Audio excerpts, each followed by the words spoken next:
What's going on, everybody, and welcome to Frank's Media and Reviews, and welcome to the third episode of my video series, The Physical Media Club.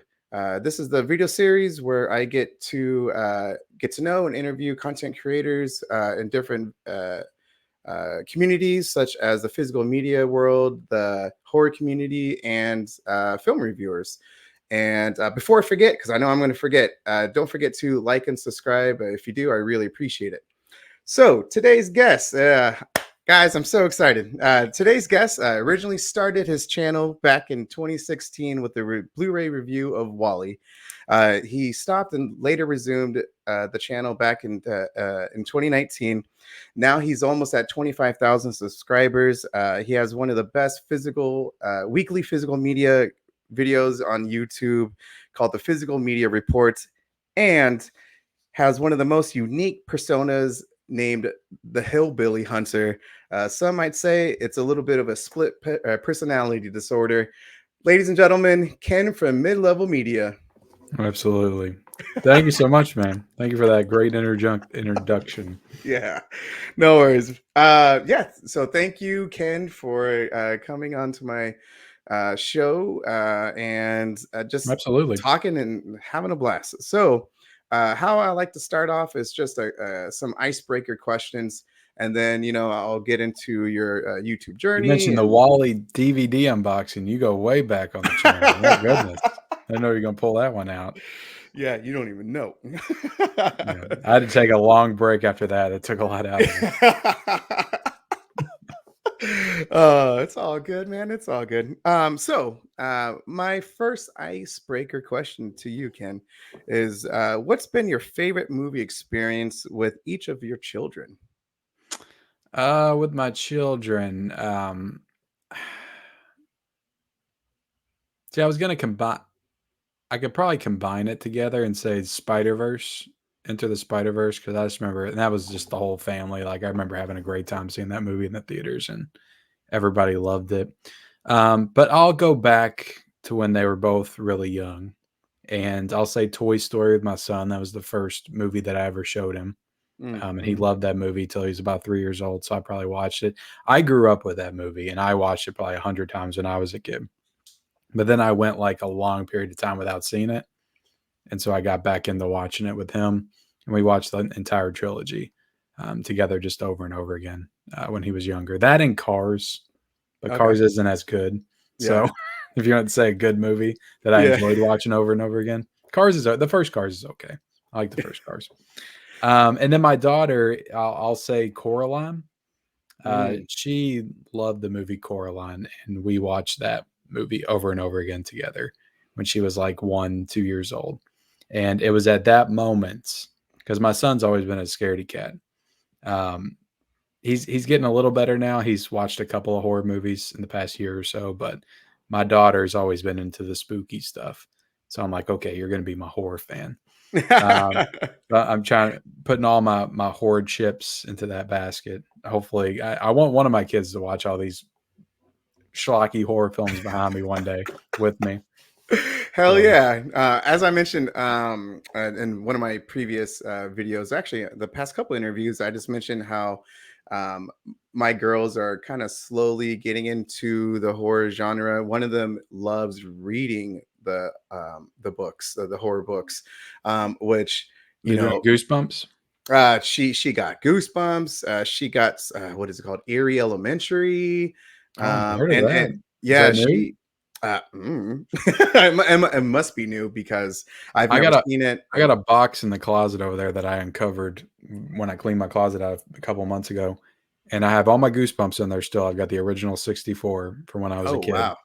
and I got all the like Choose Your Own Adventure ones as well. And there was like a few like Goosebumps 2000s that I have. I didn't collect all those though.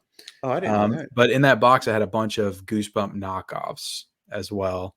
And I think they sold them at like the Dollar General. But there was like Shivers, Frighteners.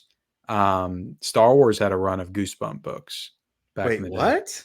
Yeah, Star Wars actually, they were called like Galaxy of Fear or something. Wow. And then there was one that was really weird. And I cannot remember the title of it, but there was like, it had a cover, it looked like demonic toys or something. Some kind of like freaky toys that were coming to life. But I had a crap ton of like, and I remembered a couple of them, but there were so many. There was at least 5 or 6 that I had in the box with Goosebumps. So there's all kinds of Wow. Goosebump knockoffs back in the day.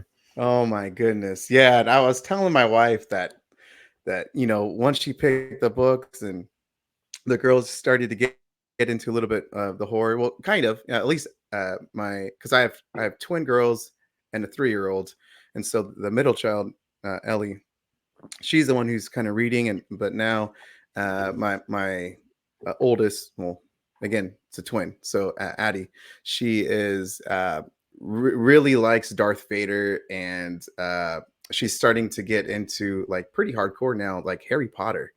Yeah, So she's, yeah, Voldemort. I mean, yeah, it just makes me so happy, man. that's Oh, good. yeah. Love it. Okay. So, next question is, what's been your favorite video or moment with your wife, Michelle, from your channel together, Married with Media? Oh goodness. I mean, I love our live streams every Monday night for sure. We definitely had a lot of what some people would probably consider to be embarrassing moments, but usually I can just brush right past that stuff. Um, but I would say like every year when we do our 13 days of horror, and we kind of slacked on it this past year because we had a lot of stuff come up. But I Hmm. think in 2021, 2022, we actually completed it, did all 13 days, and we reviewed horror movies, old horror movies from like the 80s and 90s, stuff that she really didn't care to watch with me before, but she did it for the channel. And I really enjoyed it because I never got to watch those kind of movies with her before. Yeah, We got to watch a generally. lot of older classics together. Yeah, exactly. Because I mean, I've been part of those videos in the sense where you would ask, your subscribers of those who are watching, like some input, some video suggestions, Yeah. and then you would mention like there's some movies that you for sure would like to, enjoy watching with your wife because she hasn't seen them before. So I think it's a Yeah. good mix that you guys kind of blend. She'll So watch horror, but she will only watch like the newer stuff. Like, and that's pretty much across the board. Like, she doesn't care to go back and watch classics and stuff. Like, it's like pulling teeth to get her to watch a movie from in the 1990s, unless it's something she remembers oh growing up man, with. so she hasn't seen like Invasion of the Body Snatchers, the one with Donald Sutherland. No, absolutely not. That is a classic, man. Oh my goodness. No, she hasn't seen The Blob. But I mean, we just watched The Thing. Like, we watched that one. I put that on our list this past year, and we watched The Thing, and that was the first one. I'm glad I made it the first one because after that, we Yeah. didn't get anywhere else. Yeah, yeah. No, I remember that. Yeah. Mhm. Well, come on, Michelle. Also, yeah, y'all need to subscribe to Married with Media. Yeah, Um, so um so yeah, I already mentioned earlier in the video in the introduction that you started back in 2016, and then you paused and resumed in 2019. Um, yeah, was when you started the channel, or I guess maybe before you started the channel, was there a YouTube creator that inspired you? so I was always drawn to the like Blu-ray hunting videos. That was the thing that I could see myself potentially doing at some point. The idea of doing like sit down talking videos, reviews and stuff like that, like I didn't feel like I could ever be able to do that. But I feel like I could be more comfortable in myself in the car and just out and about like shooting in stores and stuff. Mm-hmm. So the first people that I watched that did that kind of stuff was like Cool Duder and Durant Cinema, of course, and Movies Ensue a little bit later on. So I would say those channels for sure inspire me to really push myself to get going. And also like Wet Movie One. And there was this other guy called, I don't know if he even makes videos anymore, but he was a Film Fan 108. Hmm. Um, and he would he would do like 4 hour long Blu-ray hunting videos. Whoa! They were massive. And Wow! he would go in the stores and look at every single title and read the back of every single one. And I would watch the whole thing. I would listen to it like a podcast, and it was so I don't know, it comforted me. I would do it while I was like playing video games or something, and I would listen to the whole thing. We'll listen to him go into the stores. I would watch Cool Duder. I would watch Durant Cinema, um, and then I would watch Film Fan 108. I'm gonna be honest with you, Ken. So earlier today, I went to Walmart. So where I live at, Best Buy is like super close. So when that happened, when they got rid of physical media, I was Sucks. hella sad. Yeah. And so the closest Walmart is like 40 minutes from me, and I had to drive even a little further to get. Damn, 40 minutes, the closest Walmart? Yeah, Damn. it's pretty dang far because here in Portland, or at least where I live at, there's not a lot of Walmarts. If there is, it's only those marketplace, neighborhood, whatever, the Yeah, we got grocery a couple store. of those around here. There is literally like just uh, a couple. Where do they call it? Superstores or super center, whatever. Yeah. And so and yeah. So anyway, like it's pretty dang far for me. So earlier today, I was able to do a pickup for Killer Clowns from Outer Space, a steelbook, Mhm. 4K, which Mhm. isn't supposed to come out until next Tuesday at the taping at the time of this episode, Yeah. and so I was like, holy crap, this never happens to me. Like Walmart is actually a store is actually releasing a movie before the actual release date. Because I always get so jealous when I see some other, physical media content Well, creators yeah, I was getting. gonna say, do you see people that like a week early, they'll find all the titles in Walmart? Yeah, Like, and I that get. never happens to me, I ever. know, and that happened to me. Ever. Okay, so where I'm getting at is that because I knew I was going to get two of them. One was the Killer Clowns 4K Steelbook, which is gorgeous. The other Mhm. one is the Dune 21 alternative Yeah. 4K. Um, and so I wanted to do what is it, the Blu-ray hunting thing, because I knew like I could get those and whatnot. But Yeah. if I'm being honest with you, Ken, I'm brown. And I just feel hella awkward you know recording Holding the myself camera. and videotaping and You know, everything. the only place I've ever been stopped and told I couldn't do it was Walmart. Really, I wasn't that Yeah. like a couple years ago. I remember Yeah, you that brought it was up. and there was only one Walmart, and it was, yeah, it was about a year or so ago, I think. Yeah. She goes, "You can't be live streaming in here." Yeah. I'm like, "I'm not live streaming, I'm, like, filming." But Yeah. okay, sure, I'll put my phone away. Yeah, I remember that video when that happened. Yeah. Like for me, I just feel hella awkward, and I don't know if I'm gonna ever do those Blu-ray hunting ones. I mean, those are fun to watch, but like for me, It's I just funny feel. 'cause Uh, I enjoyed doing them. And I felt awkward for sure filming, but there's a certain point where you just kind of forget. You just have to forget about everybody around you when you're, like, actually filming, or you'll get in your own head too much. yeah. So I just pretend everybody's not there, and I just start filming and going around and doing my thing. Okay. Um, Okay. I will, like, if I see people, like, in the area scoping stuff out, like, I don't wanna get anybody's way or anything, so Hmm. I will wait till people, like, move out of the area, Hmm. to start filming and doing my thing. Yeah.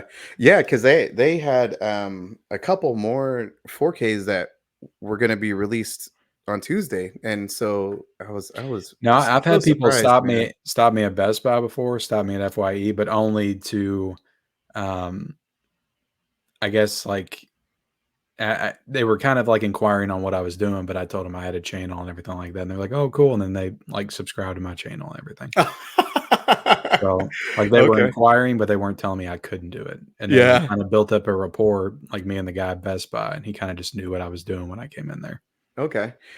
Something just to go back, just really quick, is that if you want to, is that you started the channel in 2016 and then later resumed in 2019. Yeah. What was the reason for that break? And because in 2019, like you seriously like went into it in 2019, like you could tell you I just went all wasn't in. ready. That video I did in 20 it was 2017. It was just like an experimental, like, video just to, I guess, feel out the platform, and I was just, like, trying to see how the uploading process worked. So I just Mhm. filmed it on my camera, and I uploaded it, and I just didn't really ever think anything else about it. After that, I'm like, "Oh, cool, I did a little unboxing, maybe I'll do a few more of those." Mhm. Because at that point I was watching channels that were going to the stores picking up stuff, and they introduced me to all the exclusives and things like that. Like I remember my first Best Buy steel books were like Wonder Woman, It Chapter One, um, Baby Driver, like steelbook. So I did want to start doing like unboxing videos of like new stuff, but it just I don't know. I didn't have the right setup area. Like I just had like my upstairs, and I didn't feel like I could get the lighting right. And I didn't know how to do the camera. Like I wasn't familiar with all the tripods and stuff. Mhm. Because when I did that Wally video, it was down here in my dark basement before it was even finished. So I didn't have this area yet because we finished the basement, I think, in early 2019. Um, so I just didn't have an area to shoot or film. I didn't know what I was doing. And I think my son was unboxing it while I was filming before. Um, so yeah, I don't even really count that as like a start. Okay. It was just kind of like me messing around. Okay. Just to see how to do it. So when I came, because then I did a hunting video in early 2019, and I went and I picked up Aquaman Mhm. and Pet Cemetery, and that's the first Blu-ray hunt on my channel. And after that, I didn't do anything else for like 6 months. So I would kind of count that as more of the start and then the break. Gotcha. And then when I came back, I was just like, all right, I need to really do this because I want to do it. Mhm. I just felt awkward doing it. And when I came back, I was more consistent. And I would do it every week after that. Okay. If that was the only video I did, I made sure to at least do the out and about video. And I also used to like I would go to the stores and then I would go to the movie theater a lot. And so I would like do movie reviews in those vlogs as well. I just like combine them together. I remember It, watching Doctor Sleep and stuff oh, right such after a damn good movie. Right after I Blu-ray hunted and yeah, 2019 or so. Ford v Ferrari, I think I did a review of. Okay, yeah, because I was when I was doing some research, um I was uh seeing that you were you had a good following on Instagram because in the Yeah. beginning of you going back in 2019, like starting, really starting the channel, it was under a different name, which I think it was your Instagram name, and then you changed it, and you had two different Yeah. profiles. So I still have that profile. It's mid-level. I think it's mid-level movies now. When I started, it was mid-level movie reviews, and I started that in 2017. And that Hmm. was just kind of like my outlet to review movies and stuff. And that was before I was really like hot and heavy back into physical media. I was just like reviewing new movies that I saw, and I Hmm. just like movies, and I wanted some kind of an outlet to get my thoughts on them after I seen them. So I just started that page, and then just kind of kept doing it, and it grew over time. And then I got roped into the collecting world because I thought I was doing something original. Oh, I'm gonna review movies on Instagram. Nobody's doing that, and all of a sudden, I just fall into this movie community of like hundreds of people doing the same thing. And then I start finding like people showing off these awesome like collector's editions. I'm like, what the hell is that? I'm like, that shit's awesome. So Hmm. it drew me in. And then I went to Walmart one day and I started seeing them on the shelves. Like there were Scream Factories back in the day in Walmart, like for $10. Like I bought Misery and Silent Night, Deadly Night with slipcovers in Walmart for $10 back in the day. Yeah, that's Um, fantastic. I know. As I mentioned right before this video, the pre-show, pre-taping, is that you and other physical media content creators really inspired me to yeah, start this channel. It didn't help my damn wallet, but with never your does, man. But you know yeah. what? I got roped into this crap, so I'm bringing y'all with me. I'm bringing, I'm taking you all I used down. to be pretty damn good with my money back in the day before all this stuff. Yeah, Oh man, yeah, because it was I followed you, Euphoria Pictures, Keith. I don't know if you've seen his channel, but he just has some of the best limited Euphoria. edition. Yeah, Euphoria I Pictures. think I follow him. I think I do. Oh my goodness, man, he has like amazing, really, yeah. It's just that temptation, like oh my I think goodness, that was the channel that agreed with me on Weird Science 4K. Oh okay, I think that's how I found him because everybody was giving me such crap over my 4K review of that because I did dude, not it's like not a that. good. It's a I bad didn't like the 4K. transfer. I The was like, transfer, I yeah. just I know it like brought it back to its original state, but it's like, damn, it was grainy as shit. Like I preferred my Blu-ray, and I told everybody that in the review, and I got so much crap for it. And like I go to his review, and he's saying the exact same thing. Oh, I'm the like, beginning thank of you. I was like, thank you. yeah, the beginning of that movie is just really bad. Oh Yeah, my and goodness. maybe it's I'm learning to I'm trying to learn more about film and how it was originally intended to look, and the source material, and maybe they did all they could, but it looked better with the Blu-ray. Hmm. That's all I'm saying. If I'm gonna watch Weird Science now, it's gonna be my Blu-ray with the 4K scan versus the 4K. Mm. So Um, what was your first hit video? And before you answer, holy smokes, man, your Dune 2 video. I was checking it right before this, 45,000. is Uh, it up to 45? It's dude, been a it's little bit yeah, since I checked it. yeah. It was. I See, I checked put it. out my actual review today, and that's probably not gonna do as good as that video did.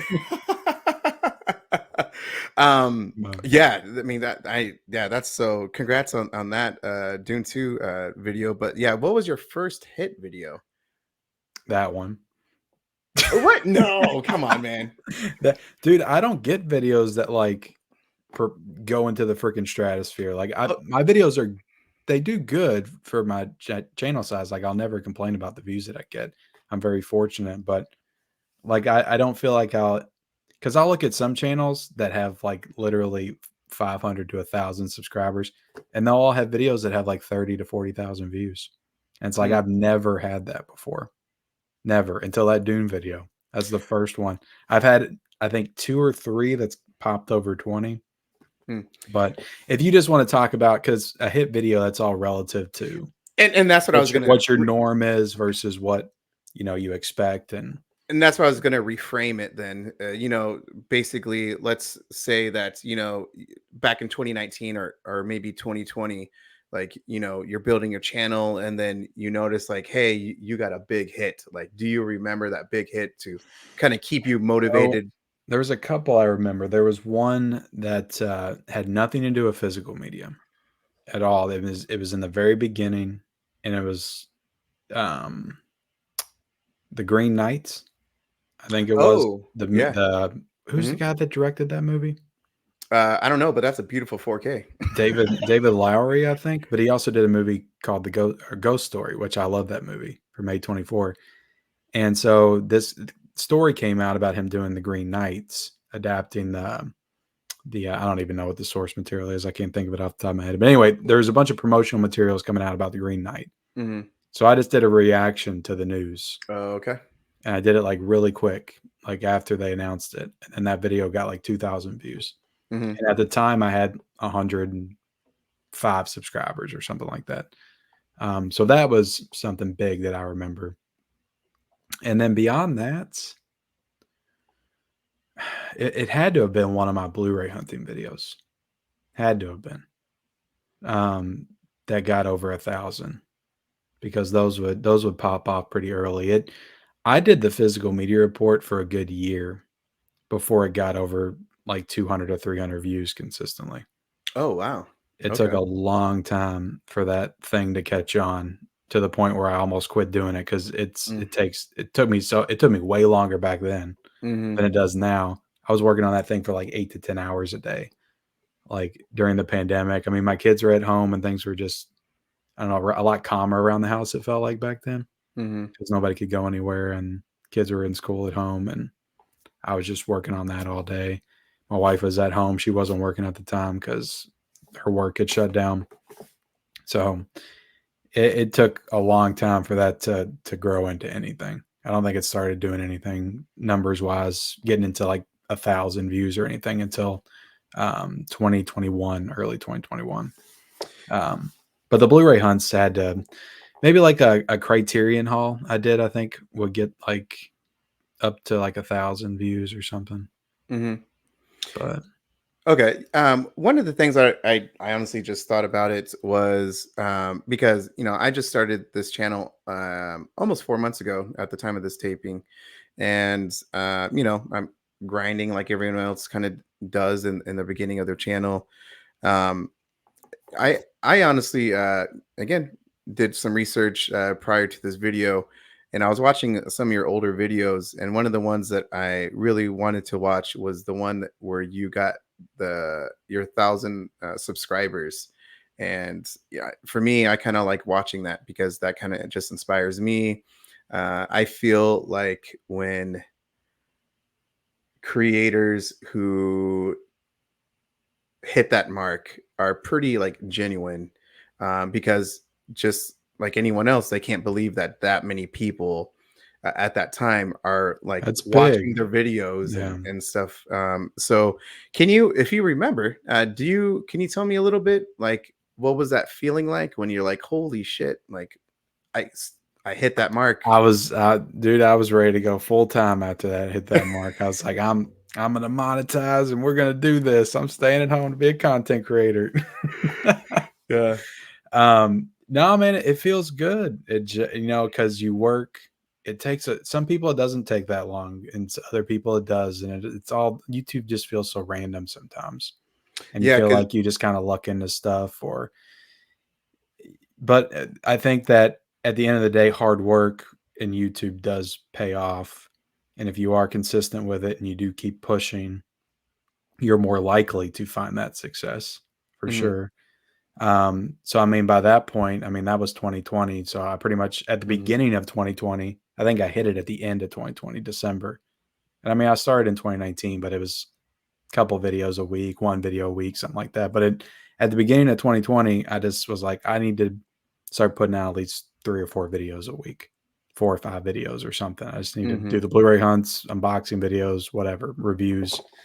And then the pandemic happens, and that's when I regrouped and started doing the physical media report. That's the main, because I was doing like movie reviews and stuff. I didn't know what I wanted to do. I was doing all kinds of stuff. I was just throwing crap at the wall. But I really started getting ramped up in like April, May, Blu-ray hunts, physical media report, just trying to keep things going. And I eventually settled into like one video a day. And I'm like, I just have to keep grinding it. And it wasn't until I think like August that I started to see like some momentum. mm, I'm like, I was trying to get like 100 subscribers a month. I was like, if I keep pushing, keep pushing, keep putting the work in, one video every day, I can mm, maybe get to that 1,000 mark by the end of the year.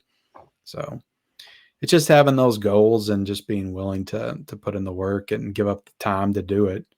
Um, yeah. which not everybody's willing to do that. It's a lot of your potential free time that you could be using to relax, just hang out, Hmm. whatever. Probably spend more time with your family is what I should have been doing, but Yeah, and so that's usually my follow-up question, is how do you balance YouTube and family life? And because in your position, it's pretty unique that you and your wife created a channel. So yeah. how do you guys balance that out? And I guess it's a two-parter. So I guess, yeah, if you can answer that one first. Yeah, I mean, I ain't gonna say it's easy, and I ain't gonna say I'm perfect at it either. My wife would probably tell you I'm not at all, but she says I'm terrible with time management. But I mean, usually I like to be done with everything I'm doing for YouTube because I'm off during the week and I work like Friday, Saturday, Sunday. I have a really weird, unique schedule.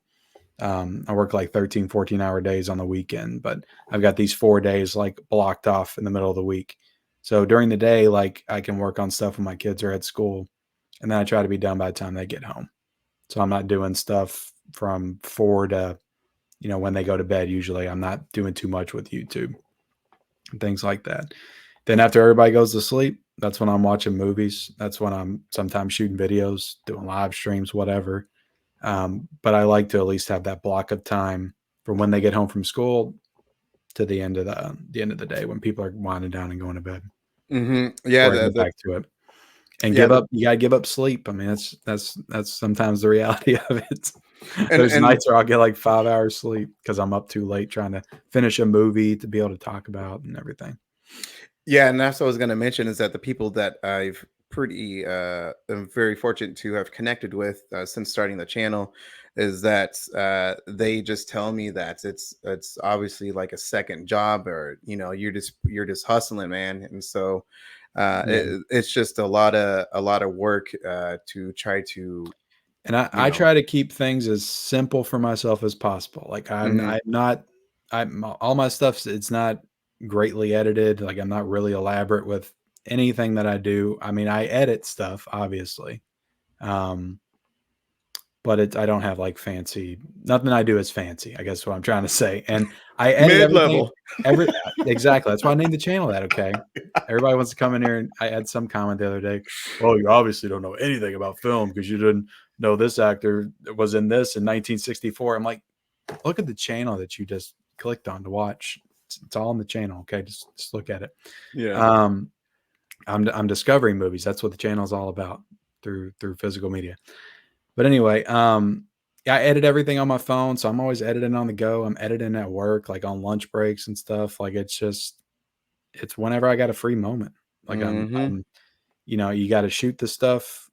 Obviously, you got to block off some time to do that. But editing, like I get done in little small increments, like whenever, Hmm. um, just whenever I can. So that's why I always try to set myself up on the phone to be able to edit stuff. I mean, I would love to have a nice, cool workstation with like 3 monitors or something, have Hmm. this big elaborate setup to edit things, but the reality is I would never get anything done because I can't Yeah. be down here all day doing that kind of stuff. Yeah, you're a parent with a couple kids and a wife. Mhm. Yeah, man. So my two-part question was that with how one is that you were doing their YouTube channel for a year and a half, maybe a couple years, and then you started the channel. You and your wife started your own channel. Like, how did Yep. that even come up about? Like, Oh, it's something I've always wanted to do. I mean, I wanted us to do something together probably before I started my own channel. oh wow. Um, and if you go back and because like we always watch new TV shows together and movies, and we always sit there and talk about them for like 20-30 minutes. So when I got into YouTube, like actually watching people talk, 'cause I didn't even know people did this crap before like 2015. I thought YouTube was for like cat videos and um, how-to videos and stuff like that. Movie trailers I watched on YouTube. That was pretty much it. Hmm. But um, we did a video together, and it was like one of my first 5 videos, and we reviewed like the show You from Netflix. Mm. That was Okay. like season 2 of it. So that was pretty much since the beginning of my channel. We had done stuff together. Um, but she was always reluctant to get into it. And, she just didn't want any part of it for a long time. And then we did a couple of live streams on my channel where we were just talking about our favorite TV shows of like the previous year. And I'm just like, we don't have to do it on my channel. We could start our own thing, like build that. And she was in, I guess, the proper mindset to be open to that, and then we started the channel. I think a couple of weeks later. That's phenomenal. And like I said, subscribe to their channel, Married with Media. Yeah. It's very good. And Now we can only keep up with what we can do on ours. Mondays is your guys' live stream. So Yeah, we like to at least do the live stream, but we don't keep. We're not a video a day over there. I'll just yeah, say that. We do yeah, stuff as when we can, because sometimes it's just hard for us to both get away, for sure. from the kids. What's been your experience with YouTube content creators from the beginning of your channel to now? Just anybody that I've had on. Well, yeah, and I mean, just like basically, were some of them pretty supportive? Like, I usually kind of like bring my personal story into it, just in the sense where John from Let's Talk Entertainment has really helped me Yeah, uh, grow as a content creator. So I owe a lot to him because I asked a shit ton of questions because I don't know what the heck I'm doing, and so he's been very I haven't helpful. met him yet. I need to have him on at some point. Yeah, No, I know we talked on Instagram not too long ago, but yeah, I need to meet him. He seems like a good guy. I've yeah. definitely checked out a couple of his videos. Yeah, and I've been a long time. I was one of his early followers, and I just needed. I don't know. It took me a while to get that encouragement to actually start my YouTube channel, and so he's like I said, he's been very helpful for me. And then since growing again, I mean, I've only been on for 4 months. I've been connecting, with you, Keith, Fuzz, Ungraduated Media, Ken, Kim Square. Kim, yeah, Yeah, I mean, I've met so many great people. Chris from Nightmare Collective. I mean, I've that's one of the yeah, things that what I've experienced so far. Um, is that one is that the physical media content creators have been very supportive. In yeah, addition to, I'm huge into horror, in the horror community, and they've been really welcoming to me as well. And yeah. so, yeah, like Well, I just mean, that yeah, experience. to answer your question, yeah, I can't think of one bad experience, to be honest. Like, Hmm. everybody's been great. Like, and I've reached out to, a variety of channel sizes and, people that I've looked up to and, definitely was inspired by, and they've always agreed to come on. And even if they couldn't come on like right away, we made plans to do it. Hmm. I mean, I'll put it this way. I mean, I had Jeff from Films at Home on when I was like at 2,000 subscribers, Hmm. and I think he had like 70,000, but I just reached out to him and yeah, he came on. So I mean, he didn't have to do that. I'm low guy on the totem pole at that point, and he Yeah. came on. And Duran Cinema, somebody that I freaking looked up to forever, watched his videos religiously every single week, reached out to him, and he was like, "Hell yeah, I'll come on." Movies ensue. Um, Definitely, she was a big inspiration for me early on, so it was really cool to get her to come on the channel. Tony from Basement Blues, like he was the first. He was on the first episode of World's Biggest Collectors. Yep. Yep. I got to shout him out, and he's somebody that I watched for at least a year or two before I even started my own channel. Back when he was He. doing Funko Pops and everything. Okay. Oh, So yeah. I forgot. Yeah, he is. Tony, man, you are a crazy ass yeah, collector, man. I think with uh, creators, I find most YouTube creators to be very giving because we all come from humble beginnings. mm, There's not one of us that this was handed to. We all had to build it ourselves. It's not like I'm not saying that people in Hollywood and actors don't build up their credibility themselves, but mhm, it's a different system. It's a different animal. There's a point where they get a big head and stuff like that. And I feel like with YouTubers, like it doesn't matter how big you get, how big your channel gets, you always remember where you started mhm, because you just built that yourself. So I feel like they're more humble in that way. Because I've seen channels with like millions of subscribers go on smaller channels with like 2 or 3 thousand before. mm, It's like it happens, and you only really see that on YouTube, you know. mm. So, but no, everybody's been great, been phenomenal for sure.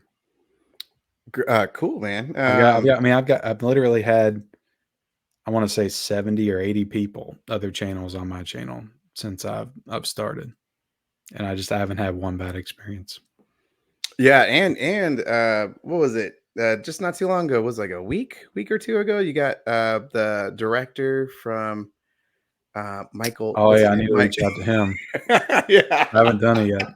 That kind of stuff weirds me out. It throws me off, man. I'm like, director's watching me. What is Yeah. that? Gotta make sure your clothes look good, your hair. Yeah. He's cool um, though. He was on the Severin channel, like going into the Severin closet and like picking movies mhm. out. Like he's a hardcore collector, which is That's awesome. that's great. Speaking of collection, how big is your collection? Your physical media collection? Oh goodness. I'd say it's between 30. I don't have an exact number. I'd say it's between 3,500 and 4,000. It's Okay. somewhere in that range. Yeah, you got multiple rooms, right? I mean, I got these four shelves behind me. I got one new shelf over there. I got a bunch of steel books on the floor.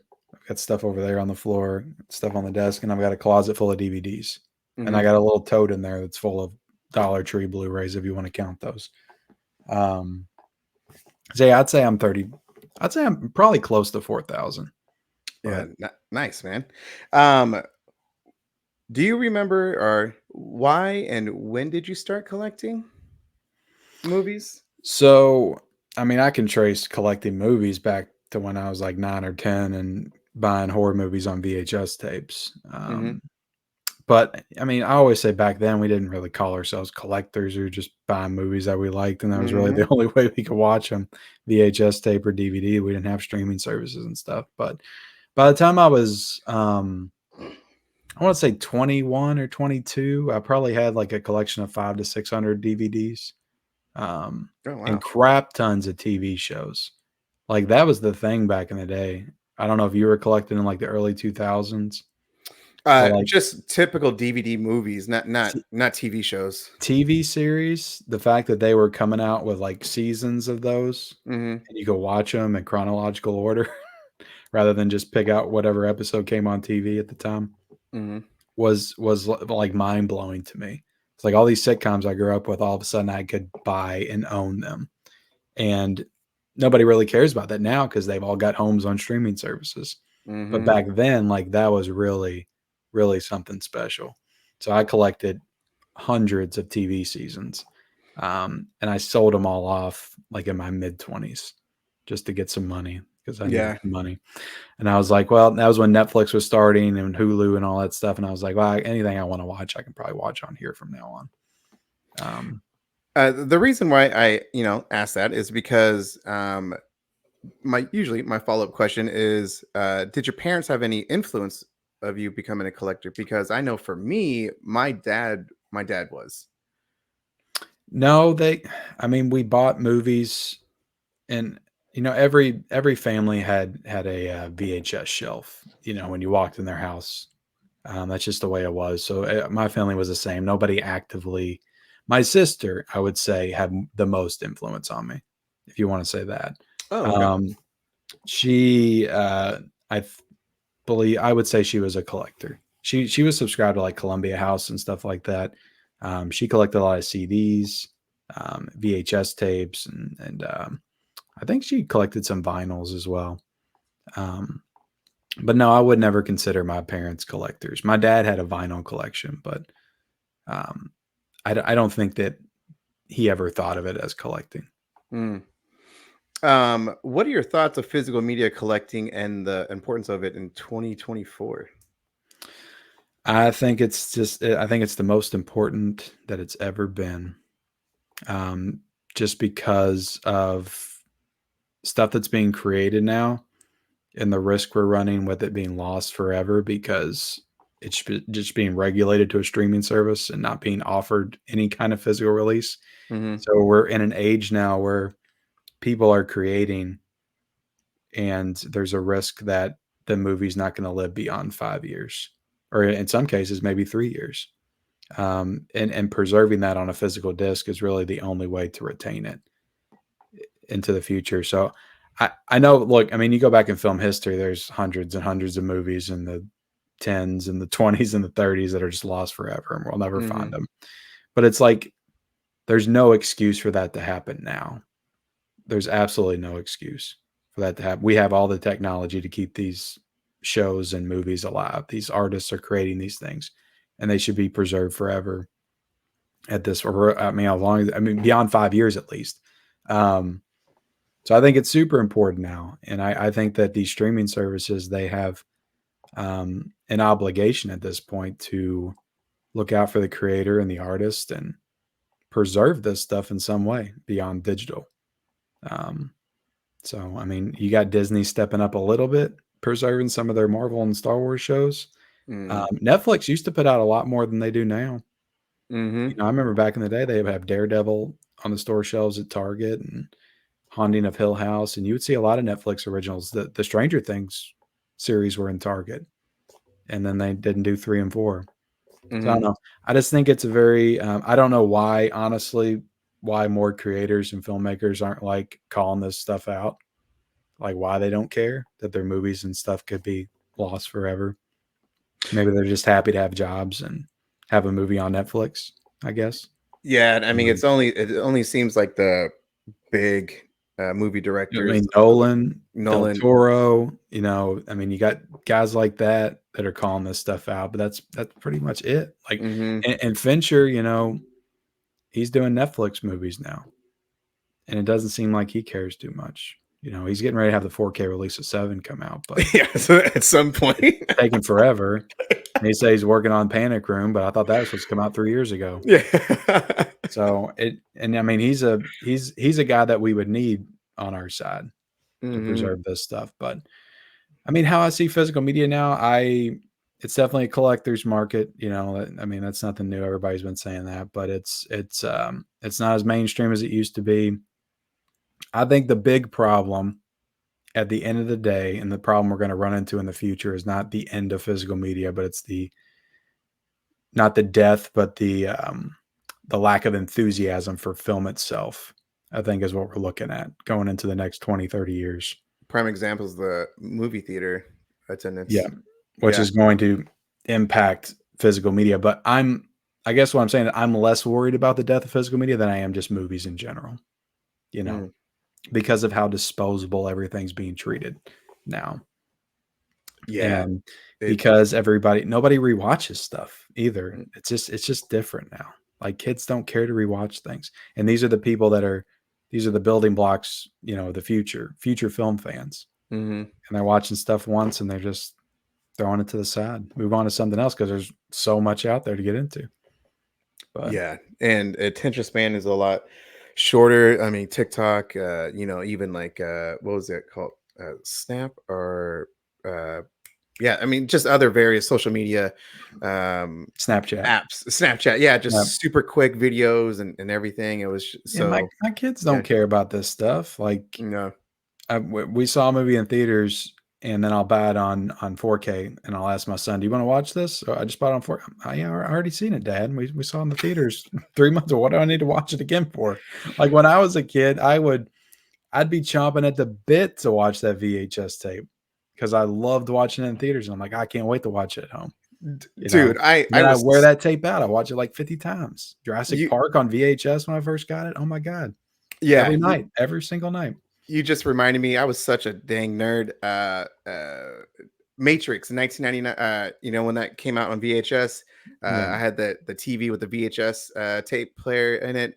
I used to set it whenever I woke up. I set it as a damn alarm clock. Like Yeah. I used to like play it every damn morning at a certain scene, and I just loved. I That was one of my favorite movies in Yeah. high school, and it's just oh my yeah. So like yeah, I exactly. think of Twister when it came out on VHS. Like I tore that tape up. Like the Star Wars special editions. I saw them Hmm. all in the theaters, and then I got that little gold box set when it came out. Yeah. Um, Back to the Future. I can't tell you how many times I rewatched those movies. So it's just like there's not there's no value on rewatchability now. So I feel like because of that, people aren't going to care about movies being erased from history because they saw them once. So it's fine. Mm, They don't need to own it because there's something else coming, you know. yeah. Yeah, there's always something Which else I coming. Yeah. can't say. I'm not saying it's a good thing or it's a bad thing. It's a sign of the times. I mean, it is what it is. Um, Yeah. I just personally, I hate to see it. Hell yeah. But, um, so next question, follow up with that is that where do you buy your physical media? oh, I mean, look, I used to be diehard in store. Like I didn't order anything online. Like I got to go to Walmart to pick up my stuff, Best Buy, Target, but you know those days are pretty much over. I can't rely on my Walmart for anything. So I mean, it's mostly online now. It's Amazon. It's the actual boutique sites themselves. You know, I order from Kino directly, and sometimes from Screen Factory directly. You can get pretty pricey, but if I really want it early, I order Killer Clowns from them. Um, and then you got the other third party sites like Diabolic and Orbit and stuff. I've been using them a lot more recently. So um, yeah, places like that for sure. Good Okay, yeah. website. Vinegar Syndrome. I mean, I purchased Mm, from them directly because that's the only way you can get the slip covers. hmm. Um, so yeah, I definitely use them a lot as well. Yeah, the reason why I asked that is because there was that whole physical media is dying. I always say otherwise because we're at just there's so many movies releases, special editions, blah blah blah It's that's crazy, coming man. out. It's like it's too much, and people think that. who are, I guess, who are not into our little Yeah. world, they think it's dying when there's like so many different places. You mentioned the third parties. I always mention Diabolic, Orbit, Grindhouse, Well, I mean, I Atomic, talked about Atomic this when Interest. Best Buy shut down and everybody was like, "Hooray, Yeah. Best Buy sucks." I'm like, "It's never a good thing to have a lack of physical media representation in person, Hmm. because how else are these people gonna learn that it exists?" You know? Your average Joe just going into Best Buy to get a TV Hmm. or whatever and noticing this physical media section. "Oh, they still got DVD. Oh, what is that? That's a cool addition." You know? Hmm. That's how people get hooked in and drawn into this world. It's like you're not gonna know about it any other way. Hmm. Unless you seek it out, which who's looking for vinegar syndrome just off the top of their head? People don't know about this stuff. Yeah. So of course everyone knows that like 4K is the highest format on physical media. What was the 4K movie that changed your perception of the format and made you want to start collecting it? Um, Definitely Jaws is definitely a big one. Um, Gorgeous. that was a beautiful 4K. But I think the one that really got me was Django from Arrow Video. I'll always bring that up because I was I don't want to say I was a non-believer of 4K. I just didn't have a great TV back then, though. I mean, now I got the OLED and stuff just really shines on there like I've never seen it before. But I would put it, and I was watching a lot of modern movies, like Blade Runner 24, which looks great on 4K. I'm not saying it doesn't look great. Um, but I feel like when you get into the modern movies, like the difference between the Blu-ray and the 4K isn't as Hmm. noticeable. Hmm. It doesn't feel like it's really with those classic film restorations that you start really being blown away by these older films and just how they can look. So Django was a 60s film. I think it was like 1968 or something. And it was just gorgeous. Gorgeous. The colors and the HDR. There's a lot of good blood in there as well. Italian blood, which is, I know you watch a lot of Italian films as well, but there's nothing like Italian blood with that HDR and 4K. It looks Yeah. fantastic.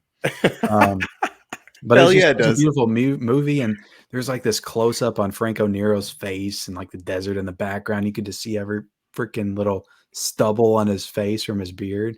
I was like, "This is incredible." Like, this is a movie that's 60 years old, and it looks this damn good.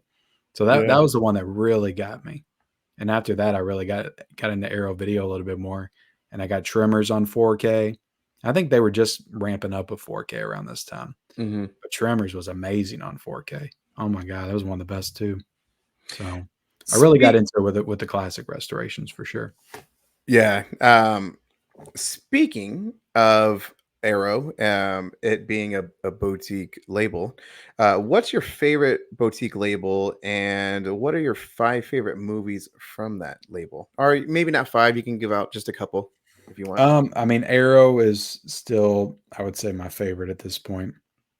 They just had an incredible run Last year was crazy. in 2023. They've definitely slowed down this year, but I always enjoy getting stuff from Arrow. I just got this Crimson Peak 4K, and it's somebody told me that when this came out, it was in this box set as well.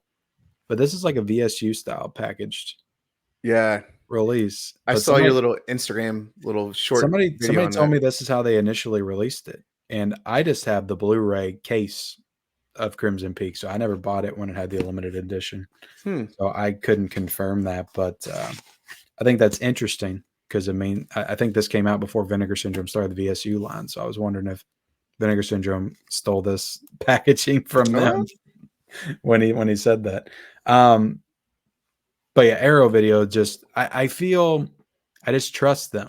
Like when I buy an Arrow release, I just feel like I'm in good hands. You know, you feel like you're going to get a quality restoration. You feel like you're going to get quality packaging, good features. Like everything's just going to be top notch with Hmm. them. They rarely steer me wrong unless it's weird science on 4K. The only one. And I don't even know if I fully blame them for that. They were just maybe that's just how it looked, and they just restored it back to the original way it looked. Um, but as far as my favorites, that Psycho box set has to be one of them. That was such Yeah. a cool box set to get. I mean, I had to throw Hellraiser in there too. I mean, these are two franchises that I grew up watching like all the time. and it was so cool to get all those sequels on 4K. And I loved watching those. Tremors is definitely one. I said that one. Deep Red, Dario Argento's Deep Red is a phenomenal 4K. It's one of the best. And damn, let me look back at my shelves. I don't want to throw Django in there because I talked about it already, but I'll say Witness. Oh, okay. Yeah. Was a cool, like, just off the beaten path choice for them. You know, it's like a 1985 drama with Harrison Ford. And I loved the movie, just absolutely loved the movie. And I thought the 4K was just one of the best of last year. It was phenomenal. Great special features as well. Cool, man. Yeah. My favorite is Second Sight. I love Second Sight. I just collect their limited edition. That was the label that got me into boutique, and it was specifically I want to say Babadook. I got a lot of Second Sight in my stacks over here. Yeah, I got like 24 limited editions from them. They're incredible too. Incredible. Yeah. What? Okay. So next question is top 5 movies or pieces in your collection. Top 5 pieces. Okay, I got them over here.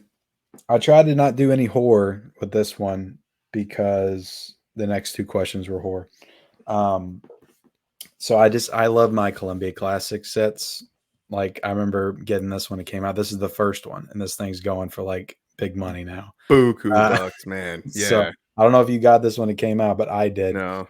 And I think it was like $118 when it came out. So it really wasn't bad at all because there's 6 4Ks in here, but this freaking packaging is incredible. It's all leathery, and like when I got this in, I was like, oh my God, this is what they can do with these back sets. Like, I've never seen anything like it. And this, the way it opens up, I just love that all the slip covers are in there. Like, you don't Oh, get wow. Okay. Nice. one thing I'll give credit. I know I've been bashing on Sony recently, but one thing I can give credit for Sony is when they do box sets, they put the movies with slip covers on the inside, which I think is nice because you want them with the individual slips sometimes. And then it has a nice booklet inside. But I got this just for A League of Their Own because I love that movie and I've been watching it since I was like 5. But it has this nice booklet. Do you have any of these? No, I don't. I That don't, because booklet with there's just tons 4 of volumes information of on it the now, right? movies. Yeah. Yeah. The last 2 are still available. The second one, I think, just went out of print like a year ago, maybe. But this one, like as soon as it came out, I had no idea it was going to be that limited, but I bought it day one and then it was gone within a month, I think. Holy And smokes. people were offering me money for A League of Their Own on 4K. Yeah. And I said, no way am I breaking up my box set. Because if I Oh, remember right, Taxi Driver is in part of that set, and now it's going to Taxi be Driver's released in on part Steelbook. 2. Yeah, Taxi Driver's in part 2. Oh, is it part 2? Oh, okay. Yeah, and that part 2 is a really good one too. This one has League of Their Own, Gandhi, Lawrence of Arabia, Mr. Smith Goes to Washington, Doctor Strangelove, and Jerry Maguire. Okay. Yeah, I mean, League of Their Own is my favorite out of those. So yeah, to be honest with you, I still haven't watched Gandhi or Lawrence of Arabia, and that's it. yeah, those are probably the 2 movies people wanted it for. yeah. And I'm like, nah, I want it for A League of Their Own. Screw all that. Do the Right Thing is probably my favorite package criterion. And it's a great movie as well. But this isn't a 4K. I had the 4K. They did it like a steelbook or something. Target exclusive, which is really cool too. But this one's awesome. I just love the colors on it. And you take it out and it has some incredible artwork on the inside of this like digipack. You seen this movie? No, I haven't. Spike Lee, right? Spike Lee, Yeah. Like his breakout movie. It's a great movie though. Really great movie. But I'm in love with this packaging. But this is pretty much like the street that the movie takes place on. Oh, okay. You got some great artwork on the inside. It's got a nice big booklet inside as well. Oh, wow. Nice. And it's always one I go back to as one of my favorite pieces in the collection. Mm-hmm. And even though I have the 4K, like I could never give up this criterion. Is the 4K the same packaging as that Blu-ray? So Criterion never did the 4K. Universal did it. Oh, I okay. think this was licensed. Yeah, licensed. So they did a 4K slip, and then they did a 4K steelbook that was exclusive at Target, I think.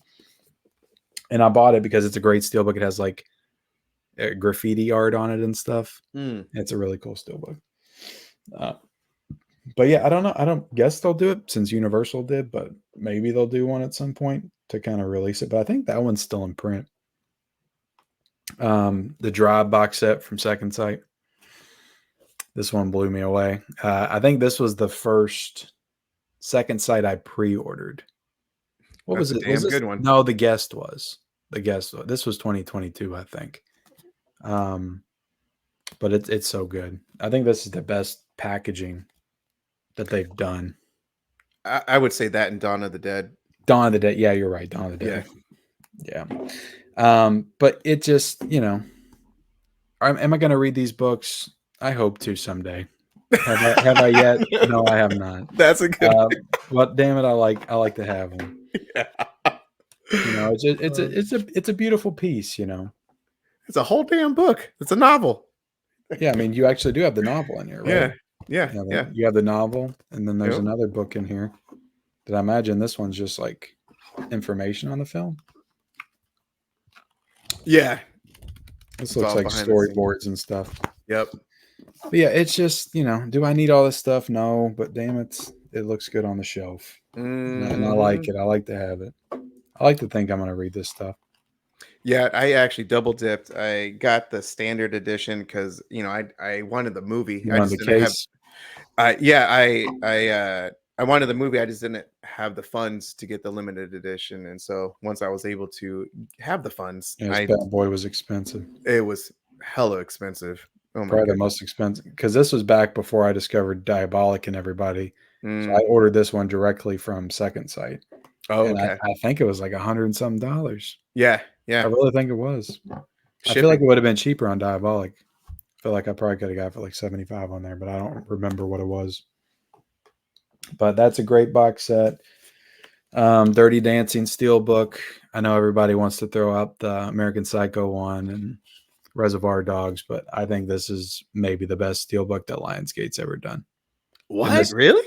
this one really got me back into steelbooks. Like this is the one that made me take notice of Lionsgate because I think they did this one at the beginning of 2021, and then they just took off after that. But it's beautiful, beautiful. Look at this. Look at that. Take it out of there. The silhouette removed and all the colors. I just think it's gorgeous.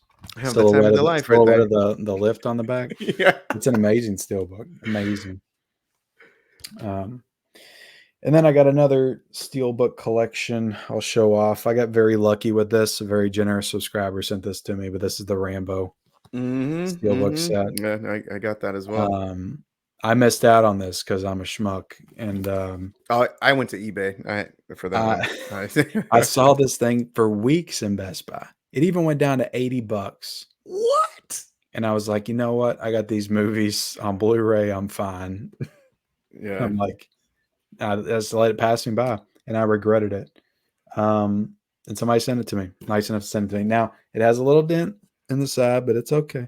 I can disregard that. But yeah, all these steelbooks are gorgeous, and I do love the Rainbow franchise. It is the best Lionsgate overall. I put out a video. I had like 40 Lionsgate steelbooks. Yeah. And yeah, Rambo's for sure like my favorite. Oh my gosh, it's beautiful. Oh yeah, it's phenomenal. Phenomenal. And I'll throw this. I see you got this one up there, and I just brought this over here for a bonus. But the Nightmare on Elm Street set is always very close to my heart. I bought this in 2004 when it came out. I remember getting it from Suncoast, and this is one of the because I talked about earlier about how I had a DVD collection. Well, I sold all of it 2016 because I was going to start going digital, and then I got back into collecting Blu-rays in 2017. Or 2016, 2017. But I kept this. This is one of the few I kept. I could not part with it because I love Freddy, and I've been watching the Nightmare movie since I was a kid. So I love this set. Hell yeah. That's a good segue. Before that, I'm just going to go some just really quick 5 of my favorite, at least some of my favorite for sure. One is Turbines, The Frighteners. Ah, you got that. So good. This to me Son of a is, bitch. I got John from Let's Talk to get this because to me, this is a reference. Dolby Atmos. The 4K transfer is amazing. Turbine is just, So I didn't know much oh my about goodness. Turbine. So I was reluctant to get that just because it's so stupid, but it's like I'm not reading the books most of the time anyway, but all the writing's in German, right? So it's Oh like yeah, everything's in even German. if you want to read it at some point, you can't. But also, I was always unsure. Like, is it you have the English option to watch it, right? Yeah. Yes. What got me into Turbine was The Princess Bride, actually. Okay, And but it's all that, in English. There's no yeah. you don't have to dub it or anything like that, Well, or I mean, do subtitles to watch it. the title screen is in German. Okay, But it's once you kind of get to know the title screen, like exactly what's what's what. it doesn't matter. I should have bought that. I didn't. But I was an that idiot as you can because still, apparently they have what 5 years rights on that movie on 4K, and they can't release it over here oh for wow, 5 years. I Yeah, didn't know that. It is glorious, man. And I I love got that it. movie. I Love it. actually got it on Diabolic. So Damn it! yeah, just shout out to Jesse. uh, other one is The Exorcist I almost Deluxe. brought that over. It's up there. Yeah, love it. Simply amazing. This I one love is. it, but I didn't need it. I did We not don't need it. need. Yeah, we don't need a lot of these I already damn had like 3 editions, Exorcist 4K copies ordered. I went nuts on that. but it looks so pretty. It was nice. It was nice. Another one is Audition. This is one of my favorite horror films. Love it. I haven't even showed that off on the channel yet, but I do have it over here. Oh man, yeah, simply love it. This one is the Ghostbusters collection. You're Uh, just bringing out everything that I missed out on. Damn it. uh, That one really burned me because I was like, "Do I order this? Do I not?" And then it was gone. oh Couldn't yeah, even decide. it And lights then up, bro. It lights up. those bastards at Sony never brought it back. Did yeah. I love it, man. And then this is the one that means the most to me because it really yeah, it's a little sentimental because it brings me a lot of good memories with my dad, and that's the Bruce Lee box set, man. It's a great box set. I love it so damn much. Oh my goodness. Um, It didn't come damaged, did it? no, because It I came ordered it good? through Diabolic, and Okay. yeah, I always recommend people to Diabolic. I love Diabolic, yeah. Yeah, Jesse, you the man, and wife and company. So last movie you brought up was Nightmare on Elm Street. Hell yeah. How did you become a horror fan? Um, it's hard for me to remember exactly. I think my first horror movie I ever watched was It, 1990. Um, and I was like 5 or 6 or something. I just kinda watched half of it peeking through a door, and then they caught me, and they asked me if I wanted to come watch it, and I watched parts of it. But it was really Nightmare, I think, that kinda fueled my love for it early on because growing up, like, late '80s, early '90s, like, you know who Freddy Krueger is, even if you've never seen the movies, because he was such a pop culture icon at that time. He was everywhere. Hmm.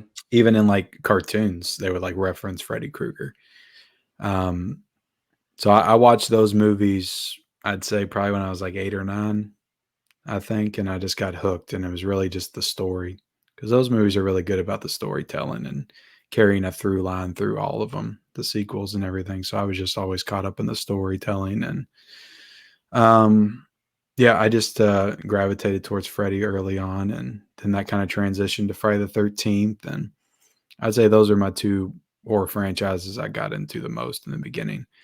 Um, and then my parents, I guess they just didn't care, like, what I watched, because I was, like, 9 or 10, and my mom would take me to the video store on, like, Friday nights, and I would go straight to the horror section. I was just drawn to it, and over the course of, like, a year or 2, I just rented every movie that they had.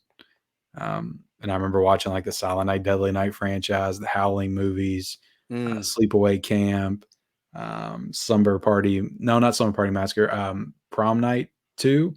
Hello, Mary Lou, Prom Mm. Night 2.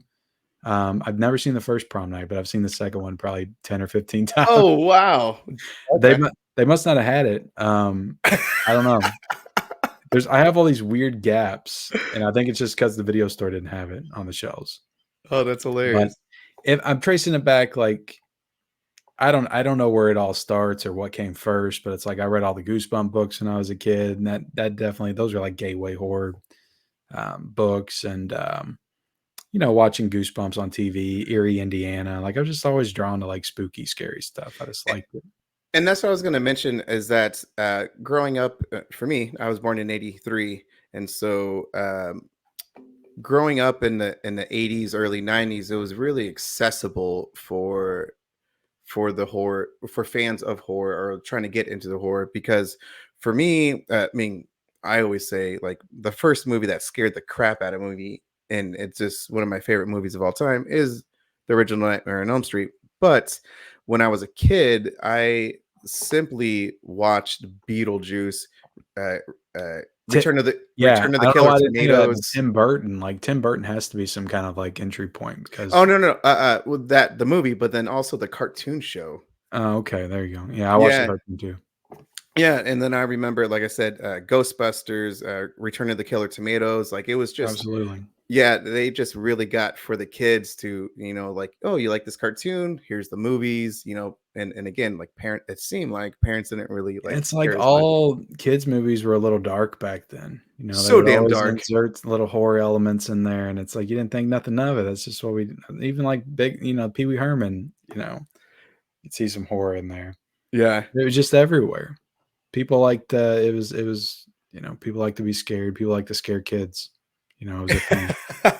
Yeah. Um, What are five horror films that you would recommend for people trying to get into the genre? well, I don't know. I see when you sent that question over to Are me. the are your five You just five sent me to favorites? Oh, you told me to pick some recommendations. So I okay, didn't want to pick like any well-known ones. good. Okay. I feel like some of mine could be good to get Yeah. into the horror genre, but they're not all of them. Um, One I did watch when I was a kid, and I saw this before the original, was Creepshow 2. And I actually love Creepshow 2. I think it's super underrated. And I feel like a lot of people that maybe just purchased Creepshow for the first time on 4K maybe write it off as a subpar sequel. But I think it has the best segment in it with the raft. Um, Oh, okay. so It's been such a long time. I honestly don't remember the movie. I grew up with this one and I watched it all the time. And that raft sequence scared the crap out of me. It's like a little tar blob that like takes them out in the lake, and they're stuck on this raft and they can't get back to the land because it's gonna eat them. But it scared the crap out of me. There's a couple other good sequences in here as well, but yeah, I love Creepshow too, and I wanted to get a 4K from Arrow at some point. The Burning is a really cool slasher film, and this 4K looks amazing. And if you like Friday the 13th, you will definitely love this movie. And this was one that I wish it was on the video store shelves when I was a kid, because I love Friday the 13th and I would have ate it up. But I didn't learn about this movie till probably like 5 years ago. So I never saw it until that 4K came out, and I simply love it. I think it's better than the majority of the Friday the 13th movies. Like I I wouldn't love argue it, with you. man. I Oh wouldn't my argue with goodness. you. Yeah, Yeah. it's really well done, and the fact that it all takes place like in the daytime pretty much makes it feel distinct, just like aesthetically. Because Friday the 13th, I'm thinking of Friday the 13th, it's like all at night and Hmm, it's hmm. raining. This is like broad daylight, bright sunny day, like just knocking people off the whole movie. Yeah. That freaking boat scene is incredible. Yeah, and Incredible. that 4K transfer is just outstanding. One of their best for Oh, this sure is from one of the Screen best. Factory. Yeah, one of the best from last year. Yeah. Um, Flesh Eater. Oh wait, I'm gonna turn this around because I don't want to show that on your channel. I just realized that. But yeah, Flesh Eater, or zombies on the back, which is called Revenge of the Living Dead. This is directed by the guy who played the zombie in the original Night of the Living Dead. The guy that Oh, the first zombie that gets out of the casket at the yeah. beginning. What? Bill Hinsman. Um, and when this movie starts off, I'm thinking this is going to be the worst movies I've ever seen. It just feels super low budget and like it Because it's costs like Vinegar Syndrome, right? it's Vinegar. It's a 4K. It feels Oh, like it costs $100 to make, and the acting is atrocious. And then something happens. It just keeps escalating, and it turns into this like big, elaborate, like zombie extravaganza. By the time I was like, "Oh wow!" I did not realize that they must have been saving all the budget for the third act. oh Um, wow. Okay. it turns into there's tons of like great gory kills, and I just really turned around on it like in the last 45 minutes. And I think it's freaking awesome, and more Oh people need man. to see it. But Bill Hinsman also plays one of the zombies Okay. in it as well. But yeah, I really love the movie. They like go into a suburban neighborhood, start taking out people in their houses and stuff, little kids and everything. Like it's a wild movie. It's really cool though. You just talked me right into it, man. There's I sales coming up here soon. Holy highly cow. recommend Flesh Eater for Okay. the Vinegar Syndrome sale. I'm actually gonna I write think that you would down. if you like zombie movies. I think you would dig it. Hell yeah. Um, I love Burial Ground, so See, I got that 4K ordered. I'm waiting for my Severin order because I haven't seen that movie. This is an underrated John Carpenter movie, In the Mouth of Madness. And this is one I would like to get a 4K as well. But this is a mhm. real cool, like Lovecraftian horror movie. Sam Neill's excellent in it, and it goes in some wild directions as well. And I think that Carpenter took a lot of what he learned from The Thing and applied it to this movie because there's some sequences here that like feel straight out of The Thing as far as like the creature effects and stuff that we get to. So I really love this movie. I think it's underrated. I hope we get a 4K of that one also. That would look Um, amazing in 4K. Holy cow. and then I got another zombie. I didn't even realize I picked another zombie film, but I'm recommending this because I got the shirt on. The zombie, Lucio Fulci's zombie, is freaking blew my mind when I first saw it. First off, this is a great 4K. The 4K is Mhm. amazing. Um, and this became my favorite zombie movie. I've never been huge on zombie movies. I like them, but they've never been like among my favorite movies of all time. But this one, when I watched it, I was like, this is my favorite zombie movie. This is just the best one I've ever seen. I mean, you got a zombie fighting a shark in it. But just like the end when they're all just getting out of the ground, like they all look so gross and realistic and just like fully realized. They're some of the best looking zombies I've ever seen. Mm. Um, and they just look great in 4K. So I love this movie. There's some insane kill sequences and just the end, like where they're all like walking across the Brooklyn Bridge into the city. It's such a great visual, and I just loved it. Loved it. So Zombies definitely a top recommendation. Heck yeah, man. But I don't know if I would recommend any of those as a starter to get into the horror genre. You got to watch The Gates. That's a good starter. Gremlins. Um, I'd say it's weird when I think about Nightmare on Elm Street because I don't know if I started with the first one. I feel like I Hmm. started with like Dream Master or something that, or maybe even Freddy's Dead, something that was a little bit more accessible to a Mhm. kid. I can't quite remember, but any of the Friday the 13th, I don't think you can go wrong. It's like gateway horror movies. Mhm. Awesome. Yeah, no, you listed off some damn good movies. So, um what are your top 5 modern horror films? All right. Starting with 2010 till now. Um, let me see if I can get it in order. So I think You're Next came out first. I love this movie, and I wish somebody would give it a proper like box set or 4K treatment. But it's also Adam Wingard who did The Guest, and it's got a nice second sight. So I'm hoping for a nice second sight of this at some point. Have you seen this Mhm. one? Oh, I own it. Yeah, it's one of my favorites. Oh yeah, it's incredible. It's my Great home invasion film. I remember when I saw this, my expectations were extremely low. I thought it was going to be stupid because I believe wasn't this like a WWE produced film or something? I feel like they were that I don't promoting know. this on wrestling because I used to watch wrestling back then, Oh, okay. and the masks, like there was a wrestler named Bray Wyatt who like Hmm. passed away, I think a year or so ago, but they would come out wearing these same masks, and I feel like they used them to like promote this movie. I could be wrong, but Interesting. Yeah, I didn't expect much out of this, and I came out of it thinking it was like one of the best horror movies I had seen in the past 15 years. Yeah, one of my Because favorite final girls too. oh yeah, she's incredible, and then she never did anything else. I'm I like, what know. the hell? Is her name Sharni Vincent or something? Yeah, she's amazing in this movie. Yeah. Barbara Crampton had her big comeback in this movie as well. Um, but yeah, I've said it before. Like, I'm not big on like the 2000s era of horror with the Saws and the Hostels and all that stuff. That just ain't my type. That it wasn't my jam, and I was kind of falling out of love with horror around this time. Mm, And I watched this movie, and I remember I watched The Conjuring, and then another one I'll recommend here in a second. mhm, And it brought me back into the genre. And I think the 2010s is maybe like a top 3 decade for the genre. I think there's some incredible movies in the 2010s. But your next definitely one. mm. Good pick. Hereditary, um, great movie. I mean, I feel like everybody would say this one, but I remember seeing this in the theaters, and I was on the edge of my seat, like scared to death, like watching this movie. That the thing that happens with the girl in the head, Mhm. the light post, it was just like, oh my god, what the hell is happening? But yeah, I love this movie for sure. Very unsettling. Yeah, and it's criminal that Tony Collette was never nominated for an Oscar. What the hell, man? Yeah, I just horror doesn't get appreciated. It's just something you gotta expect, I guess. Sucks, but it's the way it is. The Witch is my favorite horror film of the 21st century. I love this movie, and Oh, okay, the okay. Second Sight edition is just top tier. It'd be cool if Hereditary got something like this as well. Um, but I was very happy when this got announced because it's like, my favorite horror movie getting a little validation. Mhm. But yeah, there's just something about this one. I remember watching it.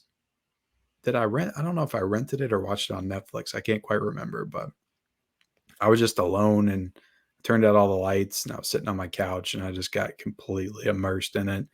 And just Robert Eggers does such a great job of like capturing that time period, that Puritan era, Mhm. and you just almost like feel like you're a part of it, and just the slow descent into madness of all the family, the whole family, um, and the fact that the witch is real because you see it in the beginning. It just I don't know, it's terrifying. I think I the usually execution is say great. it's one of the most perfect slow burn movies. Absolutely, yeah, Yeah. yeah, and but I love that they established that the witch is real from the beginning. So there's Mhm, like mhm. no question of that. So Oh, yeah, hell yeah, when you it's see the graphic as heck family in the picking beginning. each when you see the family picking each other apart, it makes it even more horrifying Mhm. because there's something out there that's just like enjoying that. Yeah. And I don't know, there's just such a sinister like feeling all around this movie. And it gets under my skin just watching it. I love horror movies that like actually invoke a feeling from Mhm, me. I love dumb, fun horror movies too, like Flesh Eater, but like if you can actually get under my skin, like you become one of my favorites. mhm. This is a recent love, but Possessor is just amazing. And every time I watch this movie, it moves up on my list. Um, Such a moody, atmospheric horror movie, and I just love the blending of like sci-fi and horror. When it's done right, it's incredible, and I'm really looking forward to Brandon Cronenberg and what he's going to do going forward because I loved Infinity Pool too. That ending hit me hard as a parent, man. Yeah, yeah, it's rough, man. It's Yeah, rough. yeah. Beautiful addition by Second Sight too. I was gonna I was say so there's some happy. second sight love you've been showing. Oh, I got more. I got more. It Follows. There you This is go. definitely top tier 2010s horror. I'd say I'd probably put this behind The Witch. That It, high? it, Oh, wow. Okay. it'd probably be The Witch, and then it would be It Follows. I think this is another one that just gets better with age. Mhm. Um, it almost feels to me like a modern. I don't feel like it'll ever get to this level of notoriety, but it feels like a modern Halloween to me in a way. I could see that. Yeah. Just with like the setting, the Mhm, small town setting, and how it stalks the kids. mhm, It's not like an actual, but it's like a shape, right? It's some kind of entity that's following them, mhm. stalking them. That's kind of what Michael is. So it feels like a modern day Halloween movie. And then you bring in the score by Disaster Piece, which is one of the best So good. scores ever in a Yeah. horror movie. You got Halloween with one of the best scores ever. So they feel like similar to me. But maybe this will become a franchise, and It Follows franchise will be as popular as Halloween in like 30 years or something. But because we got, what was it, They Follows coming out soon? Yeah, in a couple years or Them maybe next year. Follows, Is it next whatever. year? I don't know. I can't Probably remember. next year at this point. I think it was announced last year, but it's probably next year. hmm But Uh, yeah, that's my five. so super quick. Mine would be Sinister. Love Sinister. I'm gonna see if you pull one that I am just now realizing I forgot, but I love it. Okay.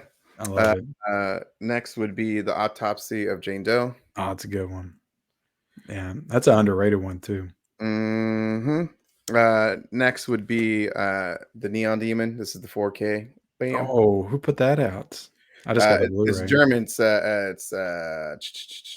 no, uh, K-Plate.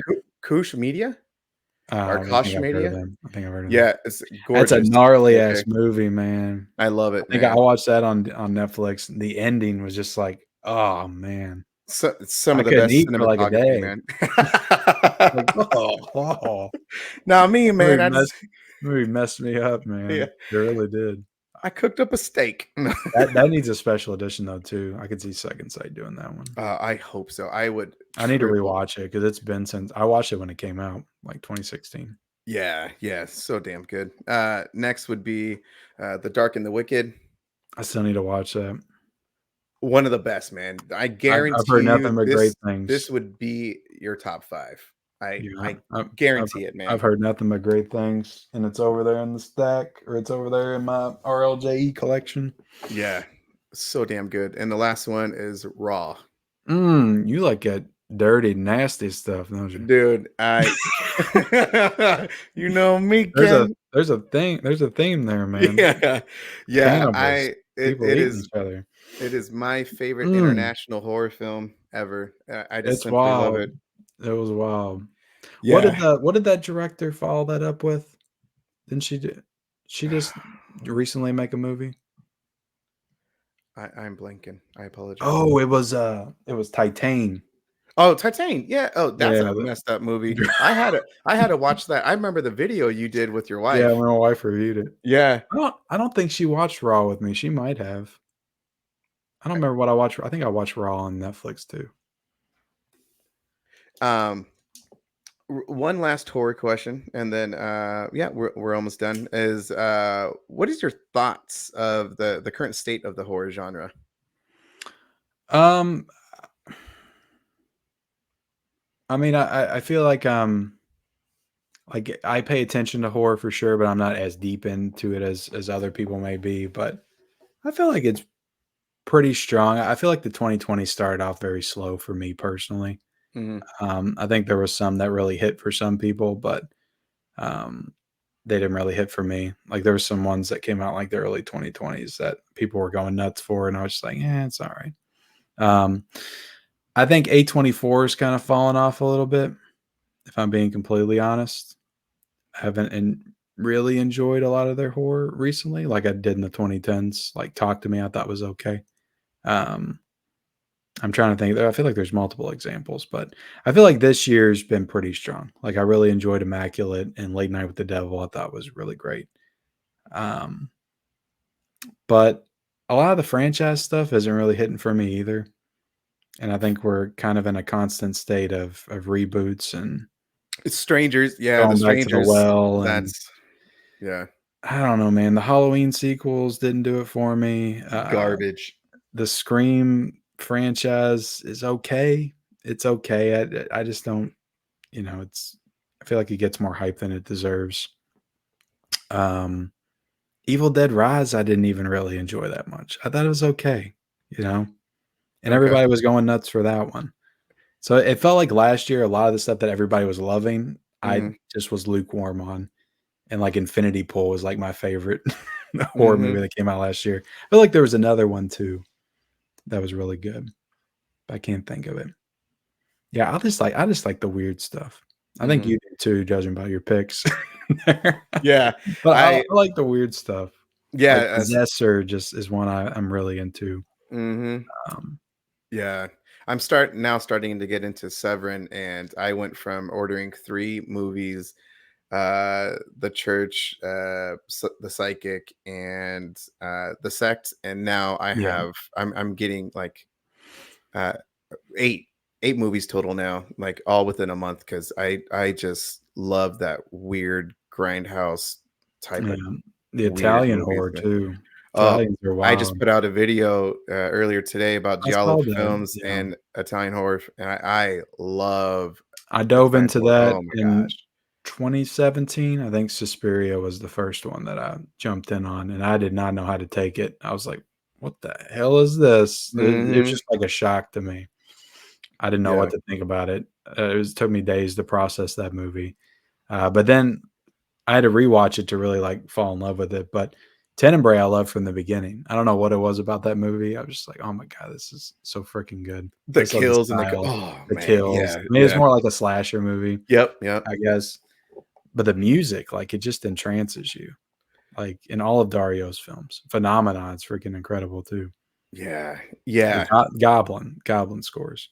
Oh, so good. Um, but I don't know. I mean, I'm excited for some upcoming horror stuff. Like I think Neon's doing some good stuff. Neon almost feels Mhm. like the new A24 to me. Yep. I You was know, gonna they're mention doing that, yeah. Immaculate. I'm really excited for Cuckoo. I think they're doing that trailer for that movie looked really good. Mhm. And there was Long Legs. That looks really good too. Yep. No. But I'm excited to watch Maxine too. I liked X, but I thought it was a little bit overhyped for me, so I didn't What'd enjoy you it. think about Pearl? I like Pearl a lot. I liked it more than X, actually.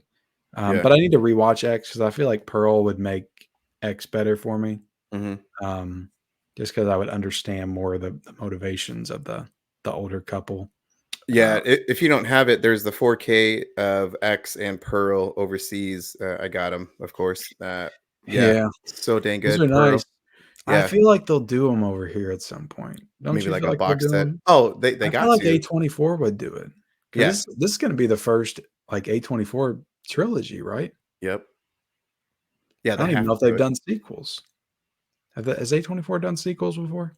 I don't think so. At least I can't think of any right now. I just can't see them not doing some kind of exclusive box set, even if it's on the A24 website, you Y- know? It would sell out so damn fast. Yeah, Oh like my they have goodness. they would be cheating themselves out of money Yeah. not doing that. But it Um. seems like with A24, like, they only wanna do, like, the most obscure stuff sometimes. Um, Yeah, you're right about that. I would. Yeah. Um. Couple more questions. Is best advice someone has given you for YouTube? As you as a content creator, what's the best advice someone's given you? um, it's tough to think of any specific advice. Um, I mean, the cliche one that a lot of people say is you just have to be yourself, and that's probably the truest thing. um, because there's only one you, and that's really the only way that you'll ever stand out. You can't ever try to be anybody else. I've definitely heard a lot of people say that. Um, but Can I'm I? I'm I'm very stubborn, and I'm kind of a loner. So I don't reach out to a lot of people when I probably should to, like, Mhm, ask for advice and questions. So somebody's probably told me some stuff along the way. I just can't remember, like, specifics or anything. mhm, But I definitely pick stuff up just by watching other creators and what they say, and I feel like that's a big one. mhm. Yeah, and again, if people watch your earlier videos, you really grind because you had like the headset that was an Xbox headset, and your early day videos, and like you just kept grinding. And what I just wanted to mention is that people just basically watch the individual instead of just relying on the technology. You can always get that later on, but again, being true to yourself, because people are watching you, and and the Yeah. content, of course, that you're presenting to the I individuals. mean, a So big lesson I learned in I hate to say it, but I learned a big lesson just watching creators sink like thousands of dollars into their channel on equipment before they even filmed their first video, Mhm. and watching them not get great views and then give up, because in their mind it's like, I spent all this money on all this equipment Mhm. and I've got this awesome background, like where are the views? Mhm. It's like you can't go into it with that mindset.